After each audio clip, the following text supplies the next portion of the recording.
Hello everyone. Assalamu alaikum. My name is Mohammad Ariful Islam. I am from Bangladesh, but I live now Turkey, Cyprus.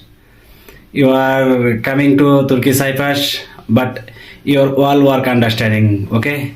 Mason, steel fixer, carpenter, and you work, okay? You come here and your agent speak, you going this Cyprus, no problem. But no, dear friend, you coming there, of course you are understanding all work, okay? This not same Saudi, Qatar, Dubai, Kuwait, Oman, Singapore, Malaysia.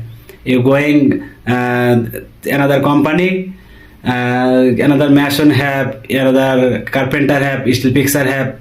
This guy same you're working.